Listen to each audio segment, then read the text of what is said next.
Okay, let's take a look at some of these scenarios and for VITA certification test.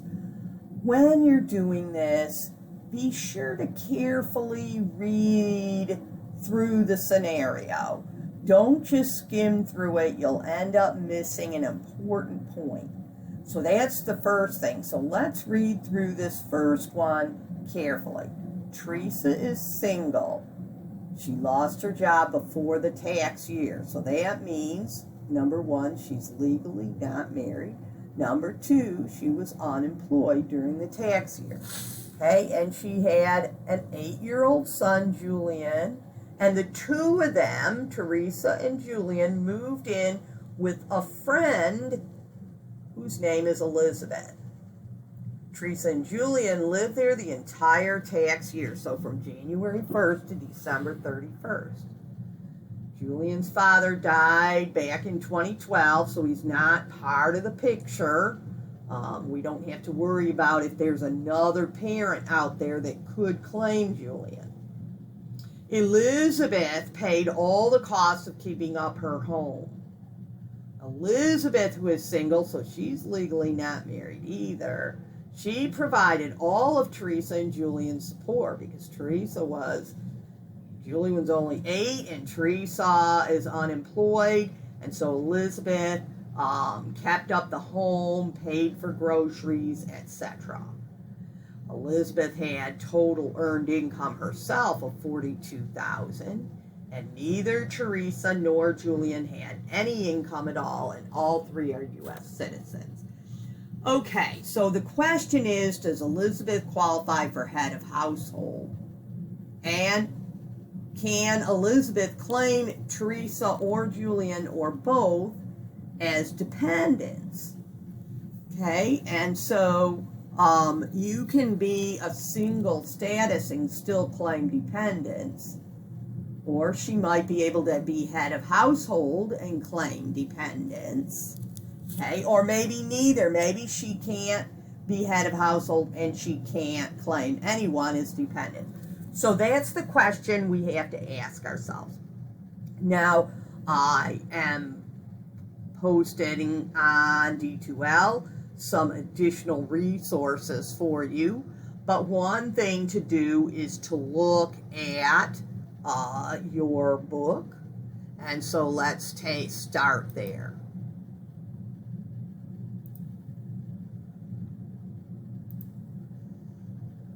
Okay, here is chapter 1, okay, and let's take a look at this head of household, okay, if an unmarried taxpayer, well, Elizabeth is unmarried, can meet special tests, or if a married qualifies as abandoned spouse. Well, Elizabeth is not an abandoned spouse. Okay, abandoned spouse means that you're legally married, but the spouse left the house at least the last 6 months of the tax year. Okay, head of household tax rates are lower, so it's a good thing. It's not as low as married filing jointly, though. Okay, so the following conditions exist. Taxpayer was unmarried or an abandoned spouse. Well, that is Elizabeth. The taxpayer paid more than half the cost of keeping up a home. Well, Elizabeth paid all the costs of keeping up a home. It was the principal place of residence of a dependent child or other qualifying dependent relative. An unrelated dependent, or a dependent such as a cousin who is too distantly related, will not qualify the taxpayer for head of household status. So Teresa and Julian are unrelated to Elizabeth. They're not kinfolk. Okay? They are just friends. Okay? So even if they can be a dependent, they're an unrelated dependent. They will not qualify Elizabeth for head of household status. Okay, now if the dependent is the taxpayer's parent, the parent doesn't need to live with the taxpayer. They can live in their own house. In all other cases, other than parents, the person, the qualifying dependent, has to live with the taxpayer. Okay, so we can see that just by carefully going through our book, we could end up with the answer. Now, if you also want to, about whether Elizabeth can be head of household, now we can go to see who can be a dependent. And here's the qualifying child. And here's a little flow chart. You always have to run through this first. Very first test was the relationship test met. In other words, was Teresa and Julian, brother, sister, one of her children, niece or nephew is basically what it is. And that is no, so she cannot claim them as a qualifying child. But she might be able to do a qualifying relative. So we go to that flow chart. And was the relationship or member of household test met? Well, they were not related, but Teresa and Julian were a member of her household the entire year. Not just half the year, like a qualifying child has to be, but all year, January 1st to December 31st. So the answer is yes, they passed that test. Is the gross income of Teresa and Julian less than $4,300? Well, yes, Teresa was unemployed, so she didn't make any money, and Julian's only 8, and he didn't make any money. So the answer to that is yes, the gross income of the possible dependents was less than $4,300. We say yes. Was the support test met? Did Elizabeth provide more than half of the support of Teresa and Julian? Yes, she provided all their support. Was the joint return test met? Meaning if either Teresa or Julian did a joint return with their own spouse, was it only to get a refund back? And neither Teresa nor Julian filed a joint return with anybody, so the joint return test is met. And was Teresa and or Julian a U.S. citizen? And the answer to that is yes. So both Teresa and Julian are allowed as dependents.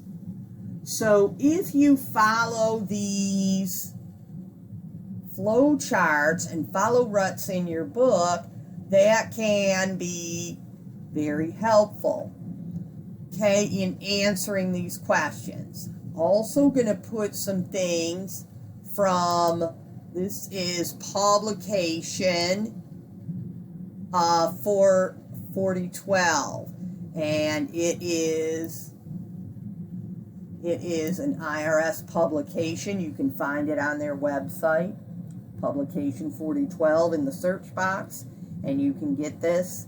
And it is made for VITA volunteers to be able to determine things. And if we go down to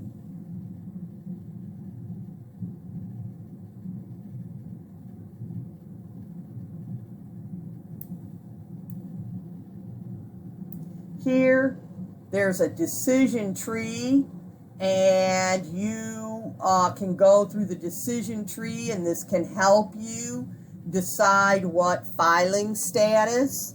Now, for head of household, you do have to know what a qualifying person that they can claim as a dependent is. And so they have a separate chart here, who is a qualifying person, qualifying you to file as head of household. Okay? if this is a qualifying relative other than a father or mother, which Teresa and Julian was a qualifying relative other than a father or mother, okay, and then you go through these things in the middle, okay, and you get down to this one. He or she isn't related to you and is your qualifying relative only because he or she lived with you all year as a member of your household. For example, a companion or friend. So that's Teresa and Julian. Then this is not a qualifying person. Okay, so you could have told by this that Elizabeth could not claim head of household status. Okay, there is, here is some rules for claiming a dependent, qualifying child of more than one person, okay, and qualifying child in Table 2, qualifying relative dependents. So these get a little more in depth, these charts, and again, I posted these on D2L. These get more in depth than what is in your book. So if something seems vague in your book, this is where I would go to determine what a filing status is and who can qualify as a qualifying child and a qualifying relative dependent.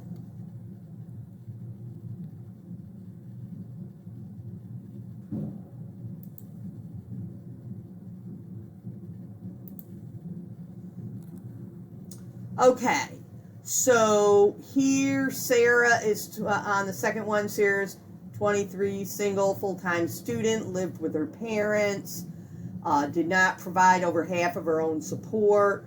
She worked at the department store and earned $6,500, federal withholding $500. She's a citizen of the U.S. So can Sarah's parents claim her as a dependent? So you need to take a look and first see, can they claim her as a qualifying child? And if not, can they claim her as a qualifying relative to be able to answer this question? If Sarah received a Form 1098-T showing tuition pay, who, if anyone, can take the American Opportunity Credit? So here is good if you go back into your textbook under the credit section and they talk about the American Opportunity Credit.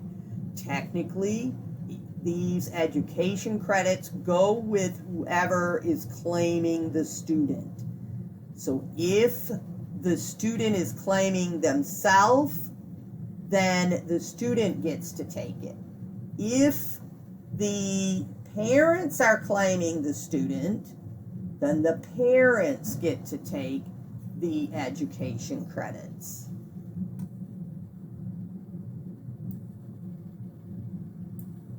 Here, Natasha and Daniel are both single, never married, so a boyfriend, girlfriend, but they have a child together and they lived. Hannah lived with Natasha. Daniel no longer lives with them, okay? And Natasha worked, Daniel worked, he earned money, Daniel pays the rent and utilities for Natasha's apartment, providing over half the cost of maintaining the home for him, however, not through child support. All three are U.S. citizens, okay?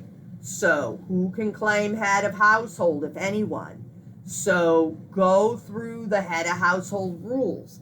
If it seems like you can't answer it by just looking at your book, go into that publication 4012. Who can use Hannah for earned income credit? Okay, earned income credit, you have to have a qualifying child, can't be a qualifying relative, a qualifying child, dependent, okay, for earned income credit. Now, if the person